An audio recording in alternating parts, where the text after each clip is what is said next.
আসসালামু আলাইকুম, আমি নুসরাত জাহান লিয়া। কেমন আছেন আপনারা? আলহামদুলিল্লাহ, আমরা ভালো আছি। চলে এসেছি প্রতিদিনের ব্লগ নিয়ে। আমরা যখন যারা ব্লগ করি, ভিডিওগুলো তৈরি করি, অনেক কষ্ট করে করি। তো যখন সবাই কমেন্টস করে খুব ভালো লাগে, আর সাবস্ক্রাইব করে দিলে আরও ভালো লাগে। তা আসুন দেখাই, শেয়ার করি আজকে আমার নতুন আরও একটি রান্নার রেসিপি। নিয়ে নিয়েছি ময়দা, চাইলে আটা দিয়েও করতে পারেন। দিয়ে দিচ্ছি লবণ, দিয়ে দিচ্ছি নর্মাল পানি, মানে রুটি পরোটার মতো শক্ত একটা ডো বানিয়ে নেব। আমি সবসময় বলে দিই, একবারে পানি দিতে যাবেন না, তাহলে এটা নষ্ট হয়ে যাবে। রুটি পরোটার মতো শক্ত একটা ডো বানিয়ে নেব। একদম রেডি ময়দা মাখানোটা। এই তো এরকম করে মানে রুটি পরোটার মতো শক্ত ডোর করে নিয়েছি। এখন আমি এখান থেকে লেচি কেটে নেব।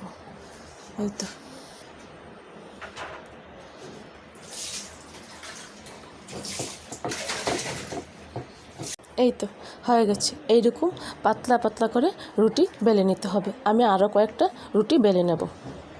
এই তো সম্পূর্ণ রুটিটা আমি বেলে নিয়েছি। এইরকম করে আপনাদের যতটা প্রয়োজন ঠিক ততটা আগে থেকে বানিয়ে রাখবেন। এখন আমি এখানে একটা স্টিলের প্লেট নিয়ে নিয়েছি। এই প্লেটের উপরে আমি রুটিটা দিয়ে দিচ্ছি।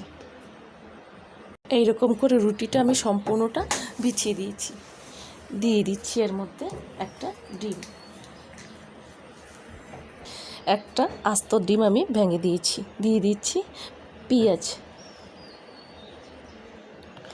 দিয়ে দিচ্ছি কাঁচামরিচ, দিয়ে দিচ্ছি টমেটো। চাইলে এখানে আরও কিছু সবজি আপনারা অ্যাড করতে পারেন।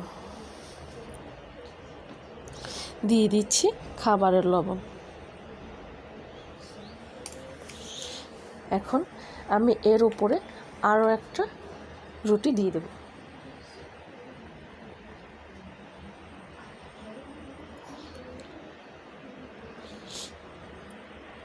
এখন এটা চারিপাশটা ভালো করে চেপে দিতে হবে। চেপে দিয়ে আস্তে আস্তে এটাকে ছাড়িয়ে নিতে হবে, মানে বেশি যেটা আছে সেটাকে। চাইলে ছুরির সাহায্য করতে পারেন। এখন আস্তে আস্তে এটাকে চারিপাশটা একদম ভালো করে চেপে দিয়ে লাগিয়ে দিতে হবে।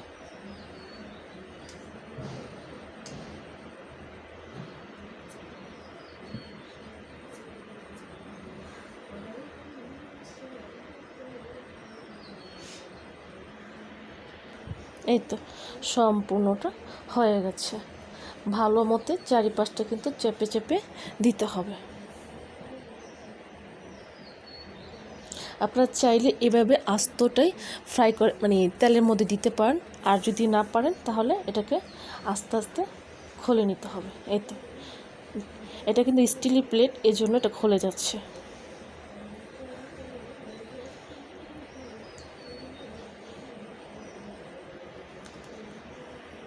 এই তো আমি কিন্তু এটাকে স্টিলের প্লেট থেকে হাতে তুলে নিয়েছি। আসুন বাকি কাজটুকু দেখাই। তো অনেকক্ষণ আগে আমি তেলটা দিয়ে রেখেছিলাম, তেলটাও গরম হয়ে গেছে। এখন আমি এটা আস্তে করে দিয়ে দেব।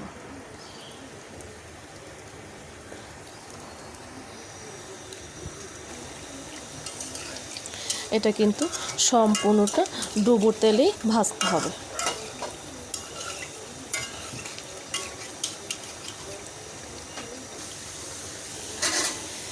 দুটো লাগবে, একটা দিয়ে হবে না। এইরকম করে দুটো দিয়ে একসাথে করে দিলে এটা খুব সুন্দরভাবে এক পাশ থেকে আরেক পাশটাও করে দেওয়া যাবে।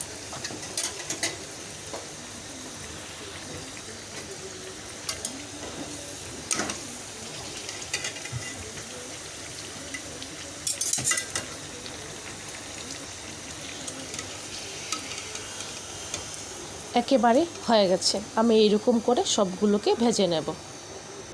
তৈরি হয়ে গেছে মজার এই নাস্তাটা। একটা দিয়ে একটা বিশাল বড় বড় হয়, আর আমি এখান থেকে কেটে দিয়েছি।